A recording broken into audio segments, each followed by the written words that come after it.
Hello and welcome back. So आज का हमारा टॉपिक है accounts and provision for doubtful debts. As we discuss earlier, what is accounts? Accounts is a current asset. Second, accounts generate कैसे होता है? Accounts generate उस वक्त होता है जब हम कोई क्रेडिट सेल करते हैं, जब हम सामान बेचते हैं उधार पे, तो अकाउंट्स जनरेट हो जाता है। किस तरह से? Accounts debit and sales credit. Accounts का मतलब क्या होता है कि हम कस्टमर से पैसा मांगते हैं, कस्टमर से पैसा लेना बाकी है। तो जब तक कस्टमर हमें पैसा नहीं देगा, वो हमारे पास बैलेंस शीट पे एक आइटम नजर आता रहेगा हमारे पास करंट एसेट्स में, अकाउंट्स के नाम से। आगे क्या बात आती है? जब हम किसी कस्टमर को सेल कर देते हैं उधार पे और अकाउंट्स बुक कर देते हैं, तो नेक्स्ट हमारे पास केस आता है कि आइदर वो कस्टमर डिफॉल्ट कर सकता है, हमें पैसे ही ना दे, या हमें हमारे पास डाउट क्रिएट हो सकता है वो कस्टमर शायद हमें पैसा नहीं देगा। तो वहां से फिर हमारे पास बात आती है प्रोविजन फॉर डाउटफुल डेट्स की। डाउटफुल डेट्स का मतलब क्या होता है, या बैड डेट्स का मतलब क्या होता है? बैड डेट्स का मतलब होता है वो पैसा जो अब हमें नहीं मिलेगा, हमारा जो उधार था वो अब हमें राइट ऑफ करना पड़ेगा फॉर एनी रीजन। और डाउटफुल डेट का मतलब ये होता है कि हमें खदशा है कि शायद हमें पैसा नहीं मिलेगा, तो हम उसका प्रोविजन क्रिएट कर देते हैं, हम उसका अलाउंस क्रिएट कर देते हैं, जो हमने सीखना है। तो इस चैप्टर में हमने दो चीजें देखनी है कि कैसे अकाउंट्स क्रिएट किया जाता है और कैसे अकाउंट्स को राइट ऑफ किया जाता है। सेकंड, राइट ऑफ के अलावा हमें ये भी देखना है कि हमने अकाउंट्स पे डाउटफुल डेट्स का प्रोविजन कैसे क्रिएट करना है। दोनों चीजों में डिफरेंस है, राइट ऑफ करना और प्रोविजन क्रिएट करना, इस आर टू सेपरेट थिंग्स। तो हमने दोनों चीजों को समझना है। तो जरा एक कहानी सुनते हैं और फिर कहानी में पूरा हम सिनेरियो समझते हैं, देन फिर आगे बात बढ़ेगी। सबसे पहले एक साहब थे, उन्होंने किसी जगह पे अपना बिजनेस शुरू किया और बिजनेस शुरू करके उन्होंने कुछ सेल्स करना शुरू की, परचेजिंग शुरू की। इसी तरह से उन्होंने जब काफी टाइम हो गया बिजनेस करते हुए, अब उन्होंने कुछ सामान अपना उधार पे सेल कर दिया, क्रेडिट पे सेल्स कर दी। जब एक बिजनेस क्रेडिट पे सेल्स करता है तो एंट्री का रिकॉर्ड करता है अकाउंट डेबिट सेल्स क्रेडिट। इस चैप्टर में हमने बेसिकली करना क्या है? इस चैप्टर में हमने देखना ये है कि जो भी ट्रांजेक्शन हमारी हो रही है अकाउंट से रिलेटेड, हमने उसको रिकॉर्ड कैसे करना है, और उसकी बेसिस पे भी हम प्रोविजन फॉर डाउटफुल डेट्स तक पहुंचेंगे। सबसे पहले हमारे पास आ गया अकाउंट डेबिट और सेल्स क्रेडिट। हमने 1 लाख रुपए की सेल्स कर दी, नॉर्मल सी अकाउंटिंग एंट्री है। सेकंड, इसके बाद ट्रांजेक्शन आती है कि उन्हीं साहब ने फिर सेल करते हुए कुछ कस्टमर्स को डिस्काउंट दे दिया, या कुछ सेल्स जो हमने की थी वो रिटर्न हो गई। पहले से रिटर्न की बात कर लेते हैं। हमने सेल की, उसके बाद जो हमने सामान उधार पे बेचा था वो सामान वापस आ गया, सेल रिटर्न हो गई। तो जब सेल रिटर्न हो जाती है तो हम एंट्री का रिकॉर्ड करते हैं, सेल रिटर्न अनाउंस डेबिट और अकाउंट्सिबल क्रेडिट। अकाउंट्सिबल क्योंकि करंट एसेट है, कम होता है, क्रेडिट साइड पे जाता है, तो अकाउंट्सिबल कम हो गया और cell return and allowance debit हो गया। 12,000 रुपए की हमने कुछ कस्टमर्स को सेल रिटर्न कर दी। उसके बाद हमने इन कस्टमर को उधार पे सामान बेचा था, उनमें से कुछ कस्टमर से टाइमली पेमेंट कर दी। जब कस्टमर टाइमली पेमेंट कर देता है तो कई बार हम उसको कैश डिस्काउंट ऑफर करते हैं कि आप बर वक्त अदायगी कर दें, प्रॉम्प्ट पेमेंट कर दें, या विद इन 10 डेज पेमेंट कर दें। तो with in the discounted period अगर कस्टमर पेमेंट करके जा रहा है तो आप उसको डिस्काउंट भी दे दोगे। तो कुछ कस्टमर ने with in the discounted period payment कर दी, तो हमने उनको डिस्काउंट कस्टमर से अवेल कर लिया, हमने उनको डिस्काउंट दे दिया। तो कैसे रिकॉर्ड किया? सेल्स डिस्काउंट डेबिट हो गया, अकाउंट्सिबल क्रेडिट हो गया। अगेन अकाउंट्सिबल मेरा कम हो रहा था, क्रेडिट साइड पे चलेगी, और सेल्स डिस्काउंट का नेचर क्या होता है हमारा? एक्सपेंस का। तो सेल डिस्काउंट डेबिट साइड पे रिकॉर्ड हो गया 5,000 रुपीज से। इसके बाद कुछ कस्टमर से जो हमें पैसे देके चले गए, जिनको हमने उधार पे सामान बेचा था, तो कैश कलेक्शन फ्रॉम कस्टमर्स। जब कैश कलेक्शन हमारे पास आएगी तो एंट्री क्या रिकॉर्ड होगी? कैश डेबिट और अकाउंट्सिबल क्रेडिट। कैश आ गया, कैश एक करंट एसेट है, डेबिट पे रिकॉर्ड हो गया, और अकाउंट्सिबल इसकी वजह से कम हो गया, हमारा क्रेडिट साइड पे चला गया। तो अभी तक हमने क्या क्या देखा? सेल की, अकाउंट्सिबल डेबिट, सेल्स क्रेडिट हो गई। सेल रिटर्न हुई, सेल रिटर्न अनाउंस डेबिट, अकाउंट्सिबल क्रेडिट हो गया। देन हमने फिर सेल डिस्काउंट दिया कुछ कस्टमर्स को, तो सेल डिस्काउंट डेबिट और अकाउंट्सिबल क्रेडिट। देन हमने कैश कलेक्ट किया कस्टमर से, तो कैश डेबिट अकाउंट्सिबल क्रेडिट। अब अब हुआ यूं कि हमें खदशा है कुछ कस्टमर्स हैं हमारे, जिनसे शायद हमें पैसा नहीं मिलेगा, शायद हमें पैसा नहीं मिलेगा। अब वो रीजंस क्या हो सकते हैं जिसकी बेस पे हमें ऐसा लगता है कि शायद पैसा नहीं मिलेगा? ये हो सकता है हमें डिसऑनेस्टी नजर आ रही है उन कस्टमर्स के अंदर। ये हो सकता है कि उनकी फाइनेंशियल जो कंडीशन है बिजनेस की वो डिटोरिएट हो रही हो सकता है वो बैंकरप्सी की तरफ जा रहे हो सकता है उनकी बिजनेस सही से परफॉर्म ना कर रहा हो, अच्छा परफॉर्म ना कर रहा हो, हमें लग रहा हो नहीं यार इनके तो ऑलरेडी आगे पैसे फंसे हुए हैं, या इनके साथ कुछ कस्टमर्स ने डिफॉल्ट कर दिया, इनका बिजनेस अच्छा नहीं चल रहा, तो ये पैसे अपने नहीं पे कर पाएंगे फॉर एनी रीजन। हमें नजर आ रहा है कि सामने वाला कस्टमर डिफॉल्ट कर जाएगा, अभी डिफॉल्ट किया नहीं है, हमें ऐसा लगता है कि डिफॉल्ट कर जाएगा, तो हम एंट्री का रिकॉर्ड करते हैं। अच्छा, यहाँ पे दो बात समझने की है। पहली चीज, मैंने कहा हमें ऐसा लगता है कि शायद वो डिफॉल्ट कर जाएगा, तो उसके पहले हम एंट्री समझेंगे कि एंट्री क्या रिकॉर्ड हो रही है, क्यों रिकॉर्ड हो रही है। सेकंड, हम ये समझेंगे जब हमें ऐसा लगता है कि उस बंदे ने डिफॉल्ट कर देना है, किया नहीं है, सिर्फ हमारे खदशे की बेस पे हम कैसे एंट्री रिकॉर्ड कर सकते हैं, उसके पीछे लॉजिक है, उसके पीछे काउंटिंग कॉन्सेप्ट है, उसमें हम बात करते हैं। पहले हम ये देखते हैं कि अकाउंटिंग एंट्री का रिकॉर्ड होगी जब हमें ऐसा लगता है कि शायद पैसा नहीं मिलेगा। मैंने बैलेट एक्सपेंस डेबिट किया, अलाउंस ऑफ बैलेट क्रेडिट कर दिया। ये बैलेट एक्सपेंस डेबिट क्यों किया? जब मुझे ऐसा लगता है कि जो मेरे कुछ कस्टमर्स हैं उनसे 5,000 रुपये तक मैंने अंदाजा लगाया है, अंदाजा लगाने के भी तरीके भी आगे सीखेंगे नेक्स्ट क्लास में। मैंने अंदाजा लगाया, मुझे पता चला अपने अंदाजे से कि शायद मुझे 5,000 रुपये नहीं मिलेंगे। तो जो 5,000 रुपये मुझे नहीं मिलेंगे मेरा नुकसान है, उस नुकसान को मैंने बैलेट एक्सपेंस के नाम से रिकॉर्ड कर दिया। मैं लॉस भी रिकॉर्ड कर सकता था लेकिन मैं उसका नाम दे दिया बैलेट एक्सपेंस, या डाउटफुल डेट एक्सपेंस भी रिकॉर्ड कर सकता था, इररिकवरेबल डेट भी रिकॉर्ड कर सकता था। मैंने बैलेट एक्सपेंस के नाम से रिकॉर्ड कर दिया। साथ में मैंने क्रिएट किया allowance of ballot. Allowance of ballot का मतलब क्या है? ये वो मेरा खदशा है कि शायद मुझे इतना पैसा नहीं मिलेगा। अब करने को मैं अकाउंट रिसीवेबल भी क्रिएट कर सकता था इसका मतलब, लेकिन क्या होता, मुझे कंफर्मेशन हो गई कि पैसा नहीं मिलना। अगर मुझे कंफर्मेशन होती कि वाकई मुझे पैसा नहीं मिलना तो फिर तो मैं अकाउंट रिसीवेबल क्रिएट करता। क्योंकि यहाँ पे मेरा खदशा है कि शायद इतने अमाउंट से मेरा अकाउंट रिसीवेबल डाउटफुल है और मुझे नहीं मिलेगा, या इतनी अमाउंट कस्टमर डिफॉल्ट कर जाएंगे, इसलिए मैंने अलाउंस ऑफ बैलेट को क्रिएट किया। और इस अलाउंस ऑफ बैलेट का जो नेचर है वो है कॉन्ट्रा एसेट का। कॉन्ट्रा एसेट क्या होता है? An asset with a credit balance, एक ऐसा एसेट जो क्रेडिट बैलेंस रखता है। तो इसकी अकाउंटिंग ट्रीटमेंट क्या होगी अलाउंस ऑफ बैलेट की, आगे बैलेंस शीट में जाके वो मैं अभी आगे जाके आपको बताऊंगा। अभी मैं ऐसे इसका नेचर बता दिया, इसको रिकॉर्ड कैसे करना बता दिया। मैं अगेन ये बात रिपीट कर रहा हूँ कि मैंने अकाउंट रिसीवेबल क्रेडिट क्यों नहीं किया, क्योंकि मुझे कंफर्मेशन नहीं है कि पैसा नहीं मिलेगा। मुझे सिर्फ खदशा है, मुझे सिर्फ अंदाजा है उस कस्टमर की, या तो मुझे नियत पे शक है कि डिसऑनेस्ट कस्टमर, या फॉर एनी रीजन उसकी फाइनेंशियल कंडीशन इस वक्त साउंड नहीं है, तो मुझे ऐसा लगता है वो पैसा नहीं पे कर पाएगा अपना। तो मैंने अलाउंस ऑफ बैलेट क्रिएट कर दिया, ये मेरा खदशा था। तो जब मैंने देखा कि मुझे ऐसा लगता है कि पैसा नहीं मिल सकता, इसको मैंने नाम क्या दिया एंट्री को, प्रोविजन फॉर डाउटफुल डेट। ये मैंने प्रोविजन बना दिया कि शायद मुझे इतना पैसा नहीं मिलेगा। अब आगे बढ़ते हैं। कुछ टाइम बाद कंफर्म हो गया, कुछ कस्टमर का बिजनेस बैंकरप्ट हो गया। 5,000 रुपये का मैंने एक अलाउंस बनाया था कि कुछ कस्टमर, 3-4 कस्टमर्स ऐसे थे जिनसे मुझे लग रहा था पैसे नहीं मिलेंगे, जिसका टोटल बनता था 5,000। उनमें से कुछ एक कस्टमर कोई ऐसा था या दो कस्टमर्स ऐसे थे जिन्होंने वाकई कंफर्म कर दिया कि वो पैसा दे ही नहीं सकते। कैसे? उन्होंने बैंकरप्सी फाइल कर दी, उनका बिजनेस बैंकरप्ट हो गया, बंद करके बैठे हुए, शट डाउन, बिल्कुल क्लोज्ड। अब मुझे कंफर्मेशन हो गई कि यार ये दो बिजनेसेस तो पैसा नहीं आना, उन दो बिजनेसेस से मुझे टोटल पैसा मिलना था 2,000 रुपये। 4-5 कस्टमर्स हैं जिनसे मुझे शकता नहीं मिलेगा पैसा, 5,000 रुपये का एक्सपेंस रिकॉर्ड कर दिया था। उन 4-5 कस्टमर्स में से दो कस्टमर्स हैं तो कंफर्मेशन आ गई मुझे कि उनका बिजनेस क्लोज हो चुका है, अब वो पैसे नहीं रीपे कर सकते अपने किसी को भी। अब जब मुझे कंफर्मेशन आ गई तो मैं इसको क्या बोलूंगा, ये डाउटफुल डेट नहीं रहा। अब ये कंफर्मेशन आ गई, राइट ऑफ का केस है, ये इरिकवरेबल डेट है, अब ये रिकवर नहीं हो सकता। तो इसके लिए मैंने क्या लिखा है, but doubtful debt prove to be uncollectable. ये अनकलेक्टेबल अकाउंट है, ये कलेक्ट हो ही नहीं सकता। पहले था डाउटफुल डेट, अब ये डाउटफुल डेट की कंफर्मेशन आ चुकी है, it is prove to be uncollectable, ये पैसा कलेक्ट नहीं हो सकता। अब जब वो पैसा कलेक्ट नहीं हो सकता तो मेरा खदशा खत्म हो चुका, और खदशा कंफर्मेशन में कन्वर्ट हो गया।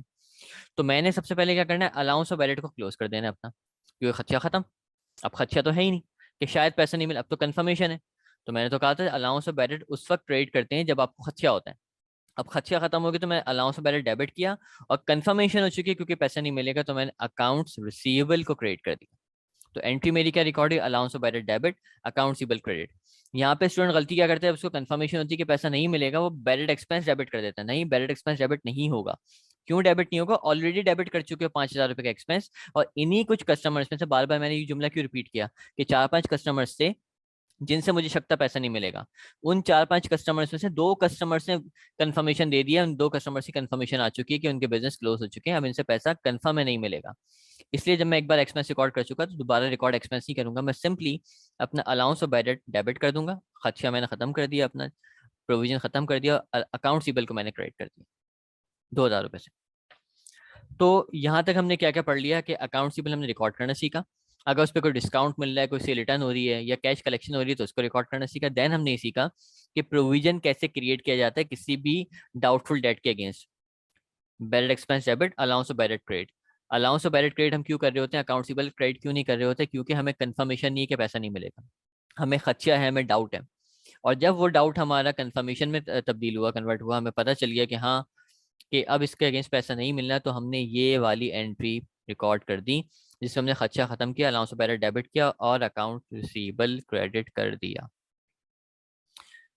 ओके, अब आगे क्या कहानी हुई। जिन कस्टमर्स को हमने पे जिनका अकाउंट राइट ऑफ किया था, जिनसे हमें कंफर्मेशन आ चुकी थी कि इनसे पैसा नहीं मिलेगा, अब कुछ टाइम बाद जाके हुआ ये कि उन्होंने किसी तरह से अपने बिजनेस को वापस ओपन किया, रीओपन किया उन्होंने, और अपने बिजनेस को चलाना शुरू किया। अब वहां से एक कस्टमर आके मुझे कहता है, जो मेरा कस्टमर जिसका मैं पैसा राइट ऑफ कर चुका था, वो कस्टमर वापस मेरे पास आता है और मुझे आके कहता है कि अब मैं आपका पैसा आपको वापस देने को तैयार हूँ। मेरे पहले बिजनेस के हालात इतने अच्छे नहीं थे कि मैं पैसा दे सकता, लेकिन अब मेरा बिजनेस वहाँ पे रिकवर कर चुका है और मैं अपना बिजनेस की एक्टिविटी कंटिन्यू कर चुका हूँ। तो आप मुझसे मेरा जो भी पैसा बनता था वापस लेने। तो वो जो कस्टमर वापस आया है, तो मैंने देखा, चेक किया जाके कि यार इस कस्टमर से मुझे पैसा लेना कितना, तो पता चला इस कस्टमर से 1,000 रुपए थे जो मैंने राइट ऑफ कर दिए थे। ये 2,000 रुपए राइट ऑफ किए थे दो कस्टमर्स के, इनमें से एक कस्टमर वापस आ गया है। तो जो कस्टमर वापस आया है, अब वो कह रहे हैं मैं अपना पैसा वापस देके चले आऊंगा, तो क्या होगा? दो एंट्रीज रिकॉर्ड होंगी, पहले पूरा सिनेरियो समझे, फिर आगे इसकी डिटेल में बताऊंगा। सबसे पहले कस्टमर मेरे पास आता है, मुझे आके कहते हैं मैं आपका पैसा वापस देके चला जाऊंगा। मैंने कहा ठीक है, कब आके दोगे? उसने 1-2 दिन में आपका पैसा देके चले जाऊंगा। अब जब उस कस्टमर ने मुझे प्रॉमिस कर दिया कि मैं आपका पैसा वापस देके चले जाऊंगा, तो एक उम्मीद की किरण क्रिएट हो गई कि हाँ ये मेरे पास पैसा वापस आने वाला है। तो इस एंट्री का नाम मैंने रखा उम्मीद की किरण। अब इस एंट्री को समझे, जब मुझे कंफर्म हो गया है कि वो बंदा कह के चला गया अपने मुंह से कि मैं आपको पैसे देके चले जाऊंगा, तो अकाउंट सिंपल मैंने डेबिट कर दिया वापस, क्योंकि पैसा मिलना बाकी है। लेकिन फिर मेरे ध्यान में एक बात आई कि जब पहले भी तो इसने ऐसा किया था, इसने कहा था कि मैं आपका पैसा आपको दे दूंगा जब मैं उधार पे सेल कर रहा था, तो अभी भी वो बात करके जा रहा है। तो मैंने कहा जब ये पहले डिफॉल्ट कर सकता था, तो अब भी तो डिफॉल्ट कर सकता है। तो मैंने अकाउंट सिंपल डेबिट किया, साथ में खदशा दोबारा क्रिएट कर दिया कि जब ये पहले डिफॉल्ट कर सकता था तो अब भी डिफॉल्ट कर सकता है, तो खदशा भी साथ साथ क्रिएट करो। तो इन अदर वर्ड्स, जब मैंने राइट ऑफ किया तो एंट्री का रिकॉर्ड की थी allowance of bad debit accountable credit. अब जब वो कस्टमर कह रहे हैं मैं आपका पैसा वापस देके चले जाऊंगा, तो मैंने सिंपली इस अकाउंटिंग एंट्री को रिवर्स कर दिया। या अकाउंटेबल क्रेडिट हुआ था तो इसको डेबिट कर दिया, या अलाउंस ऑफ बैड डेबिट हुआ तो इसको क्रेडिट कर दिया 1,000 रुपए से। और इसके पीछे लॉजिक दे दी क्या है कि जब मुझे पता है पैसा मिलने वाला है, उम्मीद की किरण क्रिएट हो चुकी है, अकाउंटेबल डेबिट, साथ में खदशा भी वैलिड है कि हो सकता है दोबारा डिफॉल्ट कर दिया, तो अलाउंस ऑफ बैड क्रेडिट कर दिया। अब उन भाई ने आके 2 दिन बाद मुझे पैसा भी वापस दे दिया। जब पैसा मुझे वापस मिल गया, तो कैश डेबिट अकाउंटेबल क्रेडिट, ये एंट्री रिकॉर्ड हो गई और यहाँ पे मेरी कहानी पूरी खत्म हो गई। अब यहाँ पे एक बात समझने की, एग्जाम में क्या होगा। एग्जाम में कभी भी इतनी लंबी कहानी एग्जामिनर लिख कर नहीं देता। एग्जामिनर सिर्फ एक शॉर्ट लाइन लिख कर देगा, ये वाली जो मैंने यहाँ पे नरेशन लिख कर दी है ना, ये आपके ट्रांजेक्शन हैं। तो अकाउंट रिसीवेबल के चैप्टर में आपके पास सिर्फ एक ट्रांजेक्शन लिखी हुई आएगी, रिकवरी के केस में। ये रिकवरी है ना 1,000 रुपए की, क्या लिखी हुई आएगी? Previously written off account recovered. जब आपके पास ये अल्फाज लिखे हुए आ रहे हैं, previously written off account recovered, या कोई और ऐसे अल्फाज लिखे हुए आते हैं जहाँ पे वो एग्जामिनर आपसे ये कह रहा है कि जो मैंने पहले पैसा राइट ऑफ कर दिया था वो वापस आ रहा है, तो हमेशा दो अकाउंटिंग एंट्री रिकॉर्ड होंगी। रट्टे वाली बात नहीं है, आपकी कोर्स की प्रैक्टिस यही है। दो अकाउंटिंग एंट्रीज रिकॉर्ड होंगी। पहली अकाउंटिंग एंट्री रिकॉर्ड होगी उम्मीद की किरण वाली, accountable debit allowance of bad credit. Second accounting entry में आप दिखाओगे पैसा आ चुका, कैश डेबिट अकाउंटेबल क्रेडिट। ऐसा क्यों होगा? क्योंकि आपके कोर्स के अंदर ये जो मैंने कहानी सुनाई ना, ये बिल्टन है कि पहले कस्टमर आया, उसने आके प्रॉमिस टू पे किया, देन उसने अगले दिन आके कैश दिया। लेकिन ये कहानी लिखी हुई नहीं है, ये बिल्टन है आपकी कोर्स की कहानी। ये मैं बता रहा हूँ किस कोर्स के लिए, अगर आप कराची यूनिवर्सिटी से बीकॉम कर रहे हैं, या आप कहीं और से किसी पंजाब यूनिवर्सिटी से बीकॉम कर रहे हैं, या जो दूसरी यूनिवर्सिटीज है पाकिस्तान के अंदर, अगर वहाँ से बीकॉम कर रहे हैं, इवन अगर आप जो है वो कराची में किसी यूनिवर्सिटी से कोई बीबीए एमबीए कर रहे हैं, तो उनके लिए कहानी सेम है। यही अजम्पशन है कि अगर लिखा हुआ आता है previously written off account recovered, तो यहाँ पे दो अकाउंटिंग एंट्रीज रिकॉर्ड होंगी। एक उम्मीद की किरण, जिसका मैंने नाम रखा है, जहाँ पे वो प्रॉमिस टू पे करके जा रहा है कि मैं आपको पैसा दूंगा, पहली ये entry. Then second entry cash debit accountable credit, ऐसा ही होगा। तो यहाँ पे हमारे पास पहली जो एग्जांपल थी, जो समझाने के लिए मैंने बनाई थी, वो पूरी हो जाती है, जिसमें मैंने बताया कि सबसे पहले मैंने सेल उधार पे की, जहाँ पे रिसीवेबल डेबिट सेल्स क्रेडिट हुआ। देन कोई सेल रिटर्न हो गई थी, जनरल अकाउंटिंग एंट्रीज हैं बिल्कुल। सो सेल रिटर्न की एंट्री रिकॉर्ड कर दी, डिस्काउंट दिया उसकी एंट्री रिकॉर्ड कर दी, कैश कलेक्शन हुई उसकी एंट्री रिकॉर्ड कर दी। यहाँ से हमारा डेबिट्स वाला टॉपिक स्टार्ट हुआ कि जब मुझे खदशा नजर आया कि शायद कस्टमर पैसा नहीं देगा, तो प्रोविजन कैसे क्रिएट किया गया? Ballot expense debit allowance of ballot credit. Allowance of ballot का नेचर क्या था? Contra asset. फिर मैंने डाउटफुल डेट जो था मेरा, वो कंफर्म हो गया कि ये पैसा मुझे नहीं मिलना, तो मैंने इसको राइट ऑफ कैसे किया? Allowance of ballot debit accountable credit करके। उसके बाद जो 2,000 रुपये मैंने राइट ऑफ किए, तो उसमें से एक कस्टमर वापस आ गया। उस कस्टमर ने आके कह दिया भाई मैं आपको पैसा वापस दे रहा हूँ आपका। तो जब उसने मुझे कह दिया कि पैसा वापस देगा या दे के जा रहा है, तो उसकी दो अकाउंटिंग एंट्रीज ये रिकॉर्ड हो जाएंगी। तो इस तरह से आपने अकाउंटिंग एंट्रीज रिकॉर्ड करनी, ये आपके पूरे चैप्टर में बार बार अकाउंटिंग एंट्रीज आती रहेंगी। मैंने यहाँ पे कुछ नाम लिखे हैं, अलाउंस ऑफ बैलेट लिखा हुआ, प्रोविजन फॉर डाउटफुल डेट लिखा हुआ, या अलाउंस ऑफ इररिकवरेबल डेट लिखा हुआ, इन सबका नाम मतलब सेम ही है। ये प्रोविजन हम बनाते हैं डाउटफुल डेट के लिए। कोई भी अल्फाज किसी बुक में लिखे हुए आ सकते हैं, या आपके डिफरेंट कोर्सेज में यूज हो सकते हैं, आप इसी तरह से यूज कर लेंगे। अब एक बात बाकी रह गई। सवाल ये था कि जब मुझे सिर्फ अभी खदशा जाहिर हुआ है, सिर्फ मुझे खदशा जाहिर हुआ है कि कस्टमर मुझे पैसा नहीं दे के जाएगा, कंफर्मेशन नहीं है, सिर्फ मुझे खदशा है कि शायद कस्टमर मुझे पैसा नहीं देगा, तो मैं कैसे खदशे की बेस पे एक्सपेंस रिकॉर्ड कर सकता हूँ? इसके पीछे सिर्फ एक अकाउंटिंग कॉन्सेप्ट की लॉजिक है, that is prudence concept. Prudence concept को मैं बहुत ब्रीफली अभी एक्सप्लेन कर रहा हूँ।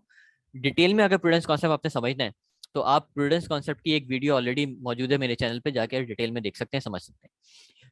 प्रूडेंस कॉन्सेप्ट क्या कहता है कि जब भी आपको कोई लॉस नजर आ जाए, अभी हुआ नहीं है, आप लॉस को एंटिसिपेट कर लेते हैं अपनी किसी बिजनेस की ऑन गोइंग एक्टिविटी में, तो उस लॉस को आप अभी के अभी रिकॉर्ड करके दिखा दें, इस तरह से कि जैसे वो लॉस हो चुका हो। अभी लॉस हुआ नहीं है, लेकिन अगर आपको लॉस नजर आ जाए तो उसको आप रिकॉर्ड करके दिखा दें। और इनकम को आप उस वक्त तक रिकॉर्ड नहीं करते जब तक एक्चुअली वो इवेंट मटीरियलाइज नहीं हो जाता, जब तक इवेंट एक्चुअली आप अर्न नहीं कर लेते। तो लॉस के मामले में आपको एक कदम आगे रखा जा रहा है और इनकम के मामले में आपको एक कदम पीछे रखा जा रहा है। इसके पीछे क्या लॉजिक्स हैं, क्यों ऐसा किया जाता है प्रूडेंस कॉन्सेप्ट में? प्रूडेंस कॉन्सेप्ट की वीडियो में आप देख सकते हैं जाके, मैं at the end of the video इसके लिंक भी दे दूंगा प्रूडेंस कॉन्सेप्ट वाले लेक्चर की। लेकिन अभी आप ये समझ लें कि बेडेड एक्सपेंस रिकॉर्ड करने के पीछे जो लॉजिक है, जो एप्लीकेशन है प्रूडेंस कॉन्सेप्ट की, कि आपको ऐसा लगता है कि पैसा शायद नहीं मिलेगा, तो जब मुझे लगता है शायद पैसा नहीं मिलेगा, मुझे खदशा है कि पैसा नहीं मिलेगा, तो मैं क्यों एक्सपेंस रिकॉर्ड कर रहा हूँ? Just because of the prudence concept, क्योंकि प्रूडेंस कॉन्सेप्ट ने कहा है कि जब भी आपको अपने बिजनेस किसी ऑनगोइंग एक्टिविटी पे लॉस नजर आ जाए, आप उसको अभी के अभी रिकॉर्ड करके दिखा दें, ऐसे कि जैसे लॉस हो चुका है। ठीक, उस बेसिस पे मैंने ये प्रूडेंस कॉन्सेप्ट की अकाउंटिंग एंट्री रिकॉर्ड कर दी थी। अब आगे बढ़ते हैं। जब आप ये पूरा अपनी अकाउंटिंग एंट्रीज रिकॉर्ड कर लेंगे, एग्जाम में अकाउंटिंग एंट्रीज रिकॉर्ड करने के लिए आती हैं, वंस आपने अकाउंटिंग एंट्रीज रिकॉर्ड कर ली, सेकंड स्टेप इसका क्या होता है? आपको टी अकाउंट भी बनाना आना चाहिए, अकाउंट सिबल का टी अकाउंट बनाना चाहिए और अलाउंस ऑफ बैलेट का टी अकाउंट बनाना आना चाहिए। एग्जामिनर पूछ लेता है और इसकी जरूरत पड़ती है आपको। तो अकाउंट सिबल का टी अकाउंट कैसे बनेगा? ये मैंने सारी फिगर्स इमेजिनरी यहाँ पे खुद अपनी बनाई थी। इसी तरह से फॉर एग्जाम्पल अकाउंट सिबल का ओपनिंग मैंने 80,000 है। सबसे पहली ट्रांजेक्शन क्या है? अकाउंट सिबल डेबिट हो रहा है 1 लाख रुपीज से, तो 1 लाख रुपीज से मैंने अकाउंट सिबल डेबिट कर दिया और नाम किसका लिख दिया? सेल्स का। यहाँ पे मैंने रेफरेंस के लिए लिख भी दिया एंट्री, अकाउंटिंग एंट्री नंबर 1, ताकि पहचानने मुश्किल ना हो। इसके बाद क्या हुआ? अकाउंट सिबल क्रेडिट हुआ 12,000 रुपये से, तो अकाउंट सिबल मैंने क्रेडिट कर दिया 12,000 रुपये से, नाम किसका लिख दिया? सेल रिटर्न का। अकाउंटिंग नंबर एंट्री नंबर 2 थी। इसके बाद सेल डिस्काउंट डेबिट हुआ, अकाउंट सिबल क्रेडिट हुआ, तो अगेन मैंने अकाउंट सिबल क्रेडिट कर दिया 5,000 रुपीज से, और एंट्री नंबर 3 थी डिस्काउंट, में नाम लिख दिया सेल डिस्काउंट या डिस्काउंट लिख दिया यहाँ पे मैंने। इसके बाद cash debit accountable credit 45,000 rupees से, अगेन मेरा अकाउंटेबल क्रेडिट हुआ 45,000 रुपीज से, नाम कैश का आ गया, कौन सी अकाउंटिंग एंट्री थी? नंबर 4 लिख दिया। देन हमने अकाउंटिंग एंट्री रिकॉर्ड की थी provision for doubtful debt debit, और जिसमें बैड एक्सपेंस डेबिट और अलाउंस ऑफ बैड हमने क्रिएट किया था। तो ये वाली अकाउंटिंग एंट्री में अकाउंटेबल तो आ नहीं रहा, इसका मतलब ये अकाउंटिंग एंट्री कहाँ जाएगी? अलाउंस ऑफ बैड के अकाउंट में। अलाउंस ऑफ बैड का अकाउंट 2 मिनट बाद देखते हैं, पहले अकाउंट अकाउंट पूरा कंप्लीट कर लें। अगेन हम आ गए, हमने अकाउंट एंट्री देखी, यहाँ पे लिखा हुआ है अलाउंस बैलेंस डेबिट और अकाउंट सिबल क्रेडिट। तो अकाउंट सिबल 2,000 रुपये से क्रेडिट हो रहा था, ये हमने 2,000 रुपये से अकाउंट सिबल क्रेडिट किया अकाउंटिंग एंट्री नंबर 6 में, और नाम लिख दिया अलाउंस ऑफ बैलेट का। इसके बाद अगेन अकाउंट सिबल डेबिट हुआ 1,000 रुपीज से, तो अकाउंट सिबल मैंने यहाँ पे लाके डेबिट कर दिया 1,000 रुपीज से, अकाउंटिंग एंट्री नंबर 7 थी, और यहाँ पे नाम लिख दिया अलाउंस फॉर बैडेड का। आगे बढ़ते हैं। कैश मेरा डेबिट हुआ, अकाउंट सिबल क्रेडिट हुआ, तो अकाउंट सिबल जो मेरा क्रेडिट हुआ वो आ गया यहाँ पे 1,000 रुपये से, नाम आ गया कैश का, अकाउंटिंग एंट्री नंबर कौन सी थी? 8। तो इस तरह से जितनी भी अकाउंटिंग एंट्रीज थी उसको मैंने अपने अकाउंट सिबल के जर्नल लेजर में पोस्ट कर दिया। वंस पोस्टिंग आपकी हो गई तो हमने क्या करना होता है? क्लोजिंग बैलेंस निकालना होता है अपने रिसीबल का, ये जो भी टी अकाउंट हमारा होता है, जर्नल लेजर होता है। तो क्लोजिंग बैलेंस मैंने कैसे निकाला? डेबिट साइड को टोटल किया तो बनती थी 1,81,000, और जो डेबिट साइड का टोटल था उसमें से मैंने क्रेडिट साइड का टोटल माइनस किया जो कि था 65,000 का, तो क्लोजिंग मेरा रिसीवल आ गया कितना? 1,16,000, जो कि अगले महीने का ओपनिंग बन जाएगा। इस तरह से मैंने अपने अकाउंट सिबल का टी अकाउंट कंप्लीट कर दिया, जर्नल लेजर कंप्लीट कर दिया। ये बनाना ना बहुत ज़रूरी है। क्यों ज़रूरी है? अभी आगे जब आप फर्दर इसको पढ़ेंगे तो समझ आएगी कहानी। अब बात करते हैं अलाउंस ऑफ बैलेट के अकाउंट की। हमारा opening allowance of ballot for example given है हमें 8,000 रुपये का, ये एग्जाम में गिवन होता है। इसके बाद हमने अकाउंटिंग एंट्री रिकॉर्ड की थी बैलेट एक्सपेंस डेबिट और अलाउंस ऑफ बैलेट क्रेडिट, कितने से? 5,000 रुपीज से। तो ये 5,000 रुपीज से हमारा अलाउंस ऑफ बैलेट क्रेडिट हो गया और नाम आ गया बैलेट एक्सपेंस का, अकाउंटिंग एंट्री 50 यहाँ पर आ गई। इसके बाद अलाउंस ऑफ बैलेट डेबिट हुआ था, अकाउंट सिबल क्रेडिट हुआ था, अलाउंस ऑफ बैलेट कितने डेबिट हुआ? 2,000 रुपये से, नाम आ गया अकाउंट सिबल का, अकाउंटिंग एंट्री नंबर 6 ये थी। अच्छा, इसके बाद फिर हमारा अलाउंस ऑफ बैलेट क्रेडिट हुआ 1,000 रुपये से, 11,000 रुपये से क्रेडिट हुआ, नाम किसका आ गया? अकाउंट सिबल का। और फिर इसके बाद फर्दर हमारी कोई अलाउंस बैलेट की एंट्री रिकॉर्ड नहीं हुई। अब हमने क्या करना है? जिस तरह से हमने अपने अकाउंट सिबल को क्लोज किया था, अलाउंस बैलेट के अकाउंट को भी क्लोज करना पड़ेगा। तो इसकी क्रेडिट साइड आ रही है 14,000 रुपीज़ की, टोटल किया हमने, क्रेडिट साइड में से डेबिट साइड माइनस कर दी तो क्लोजिंग हमारा आ गया 12,000 रुपये। ये अगले महीने का ओपनिंग बन जाएगा 12,000 रुपये, ये आ गया मैं अलाउंस ऑफ बाय डेट। और ये क्वेश्चन हमने पूरा एग्जाम्पल को कंप्लीट कर लिया। अब मैंने एक चीज़ बताई थी कि अकाउंट रिसीवेबल का नेचर है करंट एसेट और अलाउंस ऑफ बाय डेट का जो नेचर है वो है कॉन्ट्रा एसेट। अब ये बैलेंस शीट में किस तरह से प्रेजेंट किए जाते हैं ये भी मैं साथ से यहाँ पे बता देता हूँ। बैलेंस शीट में इस तरह से प्रेजेंट होंगे। अगर मैं छोटी सी एक पार्शियल बैलेंस शीट बना दूं, ये बन गई मेरी बैलेंस शीट। तो मैं अपने करंट एसेट्स की हेडिंग लगाऊंगा।